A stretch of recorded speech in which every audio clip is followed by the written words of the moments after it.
Welcome to the Clean Library Podcast, where content meets conscience. We believe there are millions of you readers out there desperately searching for a better way to find clean content.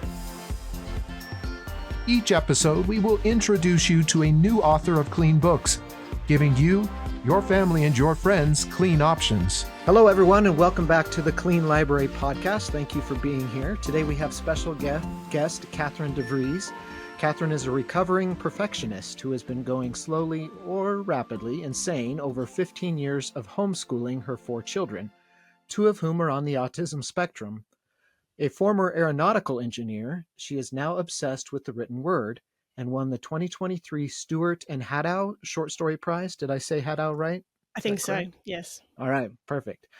With her neurodiverse daughter, she has co-written a romantic epic fantasy trilogy that fans of Brandon Sanderson and J.R.R. Tolkien will feel right at home in, as well as a science fantasy novella reminiscent of Avatar. Cathryn loves speculative fiction as well as the great works of classic literature, and the influence of both can be seen in her work. When she is not writing, Cathryn would prefer to be found taking a walk in nature, playing the cello, or sitting in the sun reading a book. She lives in the beautiful Gold Coast hinterland of Australia. Welcome, Cathryn. Thank you for being on the show. Thank you for having me. Yeah, I think you might be the guest from furthest away. I'd have to look. We had a guest from Ireland, but I'd have to look at the mileage to see. Yes. It'll be pretty close, yeah. Be a close call, probably. Yeah, but you are the first person we've talked to in the future, since it's tomorrow there already. That's very cool. All right. So let's go over your 2 truths and a lie, and then as we go through the conversation, we'll see if we can figure them out, and we'll guess at the end. So number 1, I have visited every state and mainland territory in Australia. Number 2, I have zorbed, blackwater rafted, and bungee jumped in New Zealand. And number 3, I did my university work experience placement at NASA in Langley. Okay, I don't know what zorbed is, so... I actually had to look it up based on that. So you know what it is, but I don't know that you know what it was called that, right? So Cathryn, correct me if I'm wrong, but it's those big inflatable balls that you get in and run in, right? And they roll and... Yeah, pretty much. You get tossed around basically more than run, probably. Yep, that's it. Yeah. And down a hill. All right. And down a hill. All right. Yep. Yeah, okay. So I learned a new word today. Now I'm going to have to use it in a book somewhere. All right. Well, why don't you start by telling us about your books and how you got into writing? Okay. So basically, I've loved writing my entire life, ever since I knew how to make letters on a page. I was writing stories, and did that all through school, high school. I even wrote a screenplay for a Disney movie, that didn't go anywhere, obviously, but it was a great writing experience. And then sort of end of high school, I took a practical detour into engineering and the Air Force. And I didn't really do much writing at all, apart from work writing, basically. Mm-hmm. Then when I had my first my first, sorry, I'll rephrase that. Okay, then when I started having kids, really got back into reading to them all. Like, really wanted to read them stories and support their writing. Like, especially as we started homeschooling. My eldest daughter is extremely creative. She was an excellent writer from the get-go. She needed a little bit of support to get over the hump of actually doing the physical writing. But apart from that, I knew she was a born storyteller. And so I really, really supported her writing, while not doing any of my own. So she eventually, as a teenager, got into Dungeons and Dragons, and we played she was really enthusiastic about us all playing a campaign as a family. So we started that, and I was the dungeon master. And then we were just really enjoying the whole role play game thing. And she really wanted to write a campaign herself for us to play. Yeah. So that took us several months to plan out that campaign for us, and we all created characters, and then we started playing the game, and it was really, really fun. And I didn't want to forget the experience. So I thought to myself, I want to chronicle this. I want to chronicle our gameplay so that we can come back to it later and just laugh, because a whole lot of crazy stuff happened, as it does usually in those kind of games. Yeah. But as I was chronicling the game, and I had to start with my character's backstory, because that was she kept asking me a lot of questions about my character's backstory, and she was basing a lot of the forces of antagonism and stuff off my character's backstory. So I started there. And as I was doing it, and as we were getting into the gameplay side of things as well, I started really noticing that my character's struggles were mirroring my own life struggles, and that alternately intrigued me and freaked me out. So, but I kept on going, because I was just really enjoying the writing process. Just thousands of words were pouring out of me like water. And eventually, I got to, I don't know, somewhere around 50,000 words or so. And I just Googled how many words is in a novel. And I realized, this is becoming more than what it started out as. And it started feeling like a novel, like more than a lit RPG, type book. Right. And so then I sort of, semi-ignored that for a little while, because the idea of writing a novel was too scary. Right. Like, it was really overwhelming and just frightening, because this was so personal, just putting this sort of stuff out there to feedback, rejection, critique, like. Right. So I wrestled with that for a very long time. But I just kept on getting nudges from God saying, this is bigger than you. I want you to share this.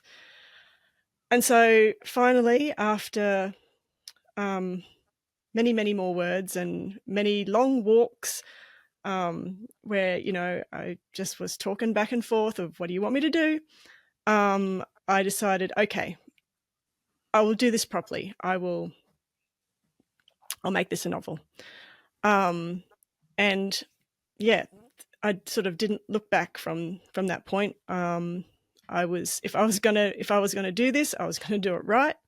And I was gonna put everything I could into it, to bring this story to life on the page and to touch other people's hearts. Like it was, it was really doing a job on my heart. So yeah. That's how I got into writing, basically.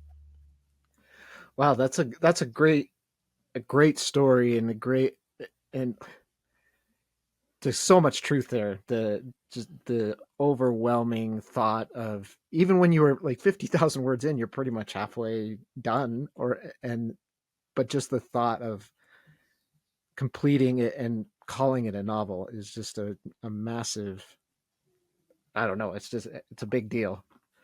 That's very cool.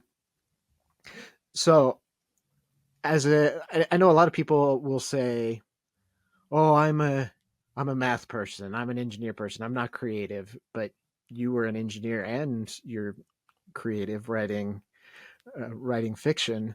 What would you say to those people who think that they're only one or the other? Um, Let me think about that for a moment. Mm-hmm. I would say that you're probably more than you think you are. And not to put yourself in a box necessarily. Yeah. Um, there are, like, maths is its own beauty. And I don't think that the mathematical world and the written word are so polar opposite as many people might think. Mm-hmm. There is an art to maths and design in many ways, and like I guess I've tried to bridge that gap in a way in my work, and I think more people can do that than maybe give themselves credit for. That's great. I love that answer. That was, yeah, I think you're spot on. Um, and you never know until you try, right? If you think you don't have a talent in something or you're not good at something, how do you know unless you've actually jumped in and given it a shot, you know? Yeah, exactly. Yeah. So how did your how did you end up like co-writing with was it your daughter? Yeah, my Is that eldest right? daughter. Yeah. So you said she was a talented writer. How did you guys decide? Was this the book that you wrote together or was that a different project? Yeah, this was the book that we wrote together. So I mean, um, she created the bones, and I put flesh on them. Basically, we we weren't necessarily each contributing words to the page, but we were very Hmm. much collaborating the entire time. She created half the characters. She created most of the plot points, or well, all the initial plot points, definitely. Hmm. Um, and yeah, very much involved the entire time. Um, and yeah, I mean, the trilogy would not exist without her, because I was I just kept on writing forward to what to what happened next Yeah. in the campaign that she'd played for us. It was a really interesting experience because I had no idea what the ending would be. Um, I didn't know who the villain was. I didn't know their motivations. You know, I didn't know all these things that, generally speaking, authors know. Uh, Right. so, yeah, it was a fantastic way of writing. I really enjoyed it. But then I had to go back and do the deep work of um, cleaning it up, Right. basically. Right. Filling in the Because, blanks and yeah, yes, and like, yeah, and like doing all that foreshadowing stuff, and I had to completely I had to completely rearrange a lot of things, because things don't necessarily need to make sense in a D&D campaign, but they do need to make sense in a novel. So right. yeah, there was a lot of editing work that needed to be done. But yeah, I definitely consider her a co-author, because so much of her and her work is in this book. Yeah. That's cool that you actually kind of essentially role played or played out the entire book as it was being written while you were playing the game. Yep. That's that's Yep. very unique. That's very cool. Yeah. Um, And like, yeah, the role of the D20, determined so many things. Yeah, I mean, I think that's the first time we've heard that, but it makes yeah, so much sense as you explain that with how much effort, especially DMs put into creating the campaigns and everything. It makes sense that it would at least lay that foundation, like you said. So, did you also carry that relationship through in editing? Did you edit each other, and did you play off that? Did you edit yourself, or did you rely on other sources for support around that? Um, yeah, I definitely I would bounce ideas off Emmeline, my daughter, constantly as I was going through the revising process. Um, she thankfully was happy to release it into my hands and not hold on too tightly to the manuscript. Like, she knew that if we were going to pursue this, that it needed to be improved. So I went to professional editors for help and guidance as well. A full developmental edit, which was really I had to restructure the entire first book. It had to be chopped up into like lots of little pieces and rearranged so that it went through a proper arc. The first book was the messiest of the lot, definitely. But yes, so I would get. I really valued her critique on like what I was writing, and also, I would also be critiquing her work at the same time. She's great because she's brutal in a lot of ways, like really honest, really brutally honest. Yeah. And that really helped me refine my art. So she would tell me, there's too many adjectives here, Mum. Like, it sounds really amateurish. Love it. And, so I would then be okay, right, got to learn that skill. So yeah, or she'd say, like, you got to write fight scenes better. So okay, right, got to go learn how to do fight scenes. And yeah, so my skill development was in large part due to her brutal honesty about where I needed to lift my game. And if there's ever a need for a developmental edit, like I think this is like the perfect fit for that level. And for people who don't know what that is, that's looking at the storyline and the plot and making sure things go together and make sense and the character arcs work and all that stuff. More big picture, where people think of editing as just periods and commas and semicolons, but there's so many different forms of editing that this is an example, I think, of like a developmental edit is a definite need when you're writing based on a game without knowing the motivations and endings and stuff. So that was a good call, I'd say. Yes. Totally, absolutely necessary. It I like when I think back on the first draft now and how different it reads. That developmental edit was absolutely crucial. So how did you find a person that could work with you and kind of understood what you were going for? That was sort of through when I had done as much as I thought I could do on my own, and I thought I was ready to start advertising the fact that I was an author to the world. Which took another leap. I started by collecting resources.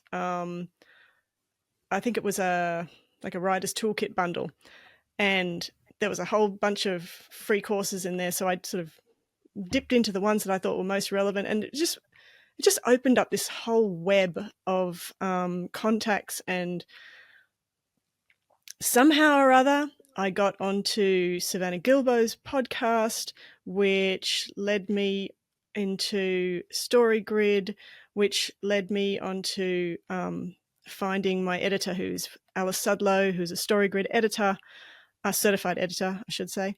And that was just brilliant. So it was just I don't know, I like to think of it as just like this web of serendipity. I just got led to the next right person that I needed to get me to the next step. And that just kept happening. Whenever I needed to help with something, I would find the right person through these connections that were just opening up, as I intentionally sort of, put out there my need for them. Yeah. Yeah. Yeah. It's no coincidence that when God tells us to do something, that he then provides a way for that to happen. I've Yeah. definitely seen that in my life as well. And it's that first leap of faith. Yes. The really hard part, right? Like, you want me to do what? Yeah. Yep. That's it. So how did it turn into a trilogy? Was that the original? I mean, this all kind of happened as you were going. So at what point Yeah. did you decide this is 3 books? That was a beta reader suggestion. Initially, it was just one great honkin' big book, and Yeah. it would have, if I had have, I actually ran the numbers on it, and if I had have published it as one whole book, it would have been about 4 inches thick. And I I realized that was not great. Yeah. But actually one of my beta readers, she loved it, but she said, "It's really long.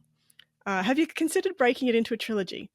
And um, I didn't realize how long it was at that point. It was, I think by the time she read it, it was up to about 360,000 words, something like Wow. that. Yeah. Yeah. And an average novel is like 85 and an average fantasy is around 100. Yeah. Yeah. Yeah. And as soon as she said it, like, it felt right. Like I knew, and at the same time, I thought, oh, that's going to take a lot of work. So now I had to create 3 separate stories out of one Yeah. story, and they each had to have their own individual arc. They had to feel like a complete story in and of Mm-hmm. themselves. Um, Fortunately, I had already discovered 3-act structure by that stage, so I had already my single book was already written in 3-act structure. So I thought, Oh, well, okay. that's handy. I already know where my breaks roughly are. Right. But yeah, transforming them into 3 separate books was a task and a half, and I knew it would be, and I also knew that it was exactly the right decision to do. And so, like I do with most things, I just plowed in and I did it. And I just like put my whole effort into doing that, and I learnt more things along the way about how story works. And it was all good. Every Mm-hmm. single change that I've ever every time I've got feedback and it's like, you can you do this? It always it's a simultaneous gut, ugh, and yeah, that's so right. I definitely need to do Right. that. A little defensiveness because someone is telling you to change your creative work, but at the same time, you're like, yeah, you're right. Yeah. True. Uh, Yep. I mean, that was the same when I had to overhaul the entire first book. Like, yeah. because I it was really funny, but I didn't the first draft of that revamped first book, I didn't have the antagonist in the climax. It seems bizarre now, but he was not there. And, so I had to, like, that was one of the reasons I just really had to overhaul this book, and it was a massive undertaking, Yeah. really massive, but so much better now as a result. Yeah. It's such a relief when you get to the end and then to have to go back and rewrite and reorganize and cut stuff that you worked so hard on that just doesn't fit anymore, and it's it, it feels like starting over It almost. does. It does. Yep. Just it can be exhausting just to think about what Yes. you've got to do. So did you end up releasing all three at the same time then, since they were Uh, all kind of developed? no, well, they're all developed, but only the first one is publication ready. And Okay. that one, I actually, for the entire trilogy, I have managed to get a traditional deal for, Oh, nice. which is really cool. So that one will be coming out probably late 2026, early 2027. Okay. But yes, only one book at a time. Yeah, but what I'm actually working on at the moment is my science fantasy novella, which is coming out much sooner because I'm self-publishing that one, Yeah. which was a deliberate decision because it's a novella, and then novellas are hard to sell to Right. traditional publishers. But also the main reason is so that I can start building up my reader audience for Right. this is like, this is like the entree. The main course is coming. And yeah, and I'm really super proud of this novella actually, because this one was all me. Like my daughter didn't have like anything to do with it. And so it really was my my proof to myself, I guess, that I am a writer, Right. that I can come up. I thought I I worried that my creativity, my personal creativity, had Yeah. all sort of dried up, and I would have to rely on my daughter's ideas, like if I Yeah. was to have content for my books. But this, um, this was my proof to myself that no, actually, I am a writer. I can do this.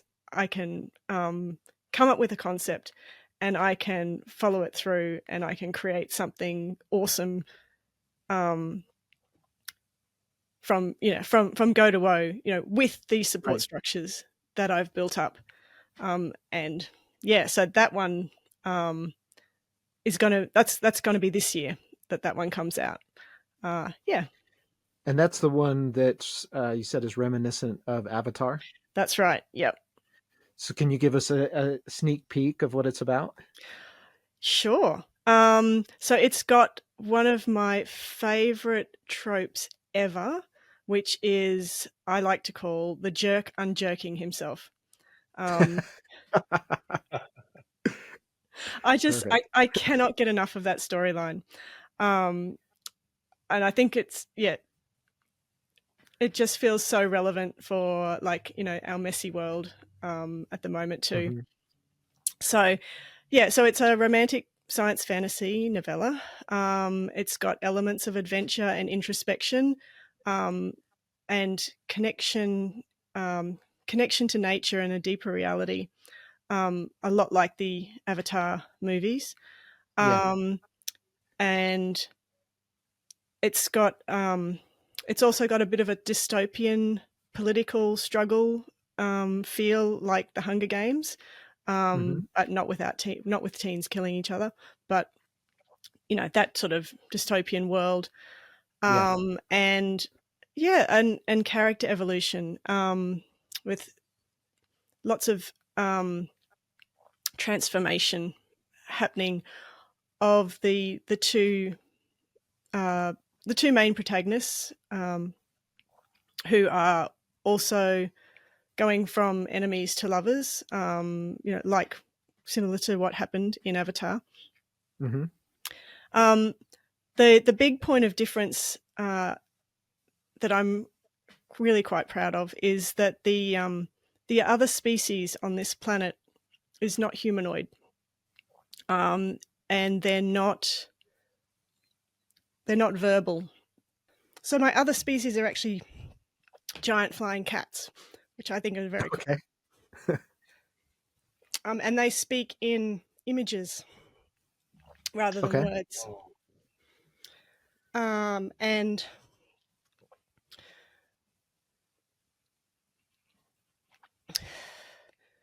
connection to nature is and the deeper reality of God infusing through everything is something that I really want to speak about in my work. And I think this novella quite beautifully demonstrates that. And it was something that just came to me as I was writing.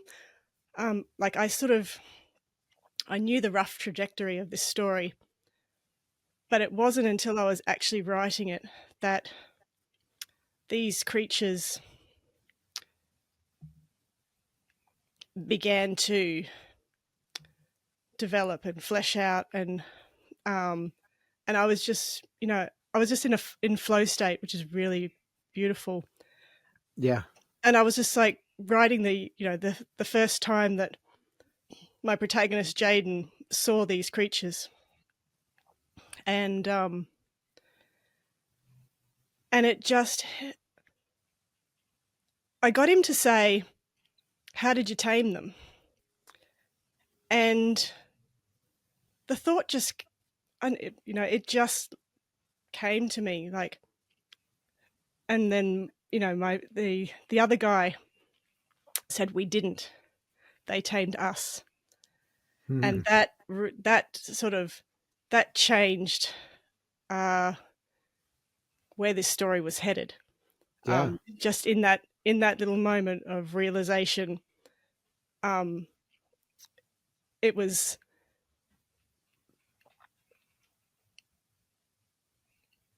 it became so much deeper at that point, and this was no longer just a fun adventure story that I was writing. Like, and I at that point, I really knew where I was going, where I was headed with this story, the types of things that I wanted to say, because I always need a point for my writing. I cannot I can't even start writing really without a point.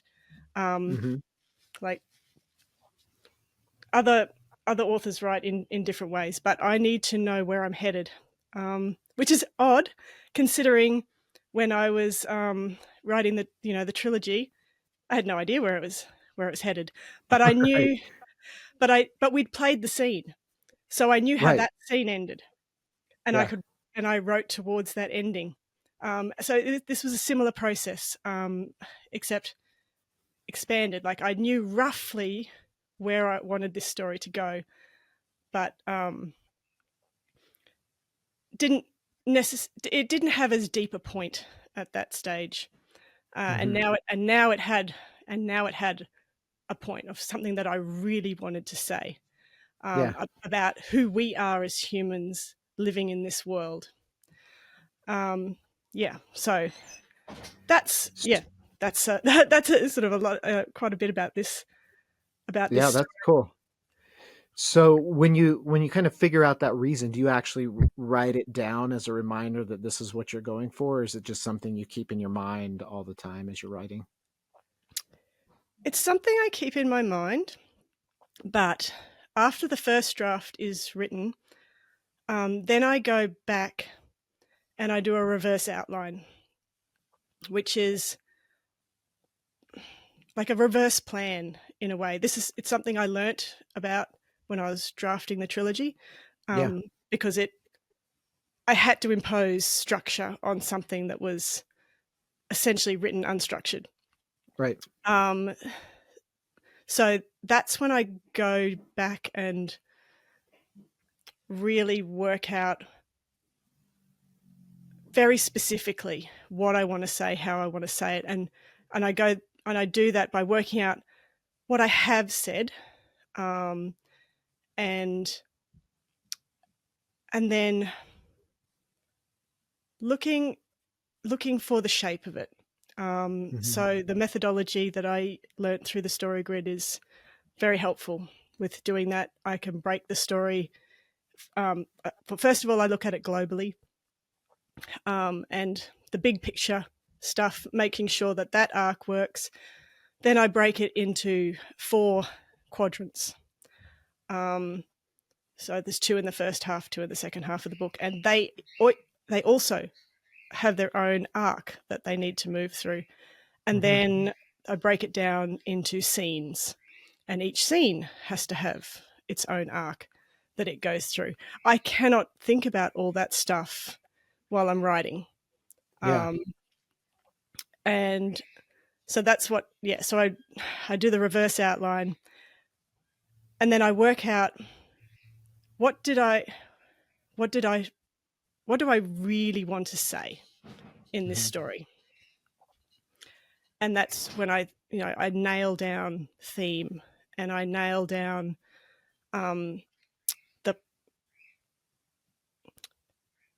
the thing that the protagonist needs to learn. And often these things are embedded in the story already, because but it's putting your finger on them. Like when you really put your finger on it, it opens up so many possibilities of how to communicate that crystal clear, rather than just hoping that the reader gets it. So that's sort of, I can't even remember what this question started off as, but anyway. No, that's interesting. I usually, like, for me, it's often a feeling that I want to portray in the book, and then I just kind of keep that feeling in mind as I'm writing the story. But that's interesting. It reminds me of, like, when I was in high school and taking an English class, and the teacher would say, what was the author's point, or what did they mean, or what were they trying to say? And I would say, well, maybe nothing. Maybe they were like, we don't know that. Right? Sometimes what I got out of the story is completely different than what the guy sitting next to me got out of the story. And like, that's the beauty of art too, that I'm sure the author had a point, but that doesn't mean that's what I necessarily see when I'm reading it, based on my life and my circumstances. And I was also just like to be a contrarian in class, so I would but I've never thought of doing that way, going backward, doing the reverse outline. That's interesting. And that was something that you learned through that program. Partly something organic that I learned, but also partly through mostly through the story grid method. Was very, very helpful in making the abstract concrete, I guess. Yeah. No, that makes sense. So Brock was taking a look at your website. He said your artwork for the book is really cool, for the novella. And so how did you hire someone to do that? Or do you do the art? 100 Covers did the art, and I've got another artist doing character art at the moment, cool. Which is very, very cool, working with artists, bringing characters to life. But I'm really happy with the cover. I just love the colors and the mood, and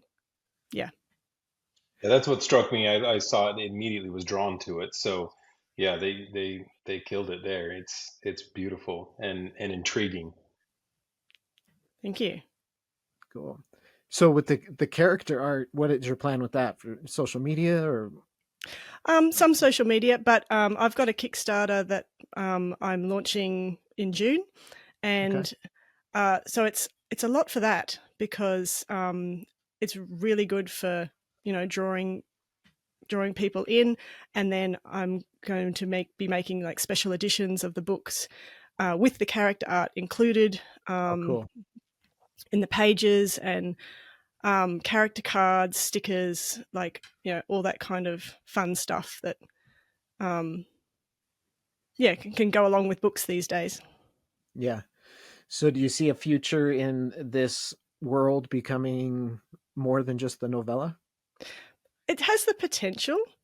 Mhm. I don't because the ending it feels there's closure. There's definitely closure, Yeah. but it's not necessarily like, fully neat and tidy.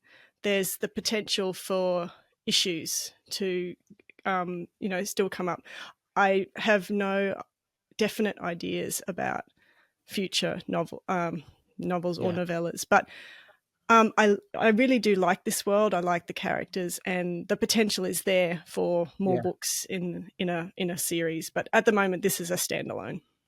Okay. Cool.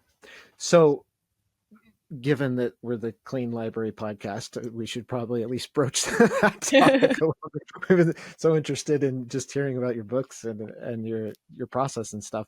But as far as the decision to keep them clean and accessible, was that a conscious decision for you? How does that work in your process? Yeah, well, it was a bit of a no-brainer for me, really, because um, that is how I wanted to write. I came across unexpected content as a teen when I was growing up, and it affected Mm-hmm. me. Yeah. Um, and I didn't realize at the time how it was affecting me. I didn't really realize till I was in my 20s or something. And then I just became very uncomfortable reading content that was explicit. Yeah. Also, I want to share my books with my kids, Yeah. and you know, so keeping it clean, that was another part of it being a no-brainer, really. Also, I find that it's unnecessary in most stories.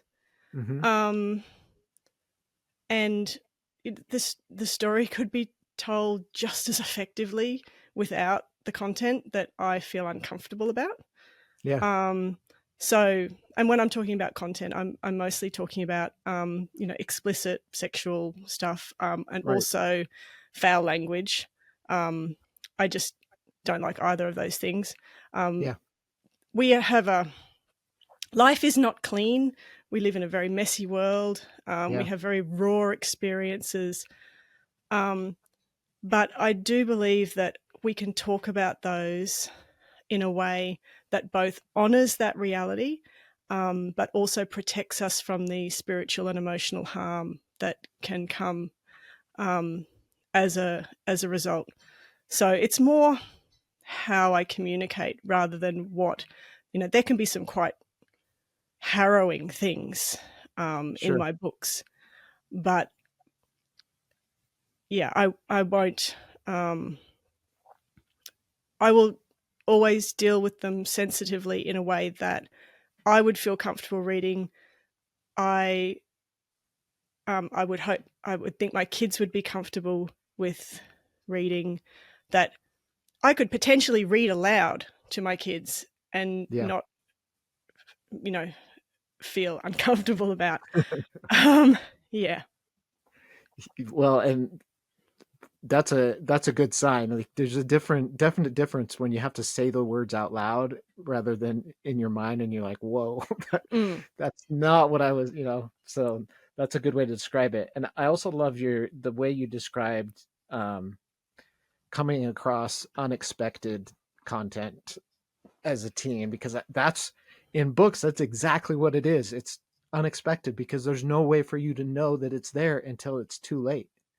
Like, yep, there's no warning, there's no rating. It's just someone tells you that this is a great story, so you start reading it, or you pick it up off the shelf because the cover looks great and the genre seems like it should be fine, and then you get to chapter 67 and boom, it's too late, and now it's in your head.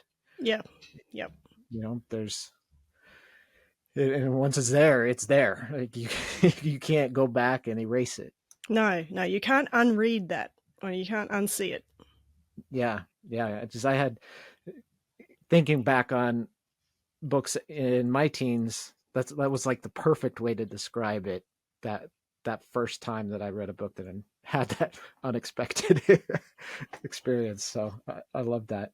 And when you can find an author whose really committed to telling a good story without any of that content, then suddenly you hold on to it because it's an author that you can trust, and an author you know that the next book is going to be you can read as well. So they're like collecting those names. It's like gold, and sharing them and just trying. And it's the hard part is finding them. So I guess that's one of the reasons we do this, right? Is to Yeah. help people find those authors that they can read without having to worry about it, without the unexpected. Yes. Absolutely. Well, and I think too, the other thing we're looking for is the way you described it so beautifully, which is understanding that the world we live in isn't clean, like you said, necessarily, but and that those you have to honor those things, and sometimes you have to tell that story, but the way that you do it, uh, that it can be done in a way that doesn't seem like that unexpected content, right? And it's something that you can still create connection through because people experience, trials and struggles through life and unclean things, right? But we can still communicate those in a way that doesn't make it explicit and maybe traumatizing for people, right? So I think that was so beautifully said on your part there. Thank you. So if people want to follow you and so that they know when the novella comes out and the books come out, where should they go? Okay, well, website is always the hub of everything, so that's the easiest place. I go by Collector Perennial for all my website social stuff. That's my sort of my publishing imprint. Yeah, you can follow me on social media. You can. I'm on Kickstarter now, in pre-launch. So I'd love to have followers there. Yeah, I think that's all the main places. Okay, great, and we'll put that website link in the show notes so that everyone listening can easily find it, and go and check it out, and check out the beautiful artwork and the Kickstarter and everything, and help. The more that we as a community support clean authors, the more material, if we make it viable for them to continue writing, and they're going to continue writing, and we'll have more content to read. So it's a great way to show your support. So we need to go back to your True Truths and a Lie and see if we can get it right. I'll read them again so that we can remind ourselves as we think through it here. So number 1, I have visited every state and mainland territory in Australia. Number 2, I absorbed, blackwater rafted, and bungee jumped in New Zealand. And number 3, I did my university work experience placement at NASA Langley. All right, Brock. This is a rough, very difficult one. I think we were so engrossed in the rest of the conversation we couldn't find any way, or I didn't find any way to try to work in and sneak any insight into these. And you wrote them very well, so it could definitely be tricky. Which I guess is me saying I really don't have any clue, but I am going to. I think I'm going to say the lie is Zorbed, Blackwater rafted, and bungee jumped in New Zealand. Maybe you did 2 of those things, but Okay. not 3. So I'm going to call that out.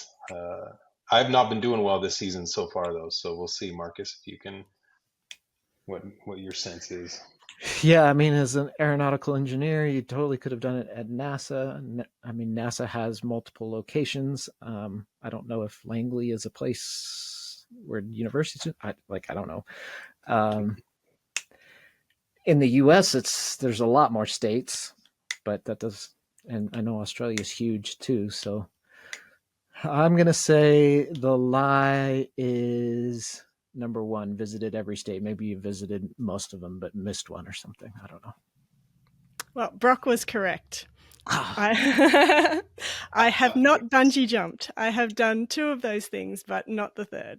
So even his reasoning was correct. Yep. Oh, Yep. look Well at me done. go. Thank you. I needed that one. That was maybe my first one.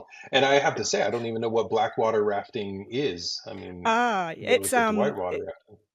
it's in a it's abseiling into a cave, and then you've got this inflatable tube, and you're like sitting in this inflatable tube in this cave system with glowworms and stuff above you, and it's really awesome. Wow. That Wow. sounds cool. Yeah, absolutely. That's very cool. All right. So it's now, Brock, you've got 2 and I have 6. Oh, good. Okay. So Too. All right. you're slowly working your way up there. All right. Well, Cathryn, thank you so much for being on the show with us today. That was a lot of fun. We learned a lot. Please, everyone, support her work by following her on social media, going to her website, her Kickstarter, and spread the word about the podcast so that others can find clean authors and books that they can feel comfortable and confident in reading and sharing with their family. Thank you so much again for listening and watching, and we'll catch you next time on the Clean Library Podcast.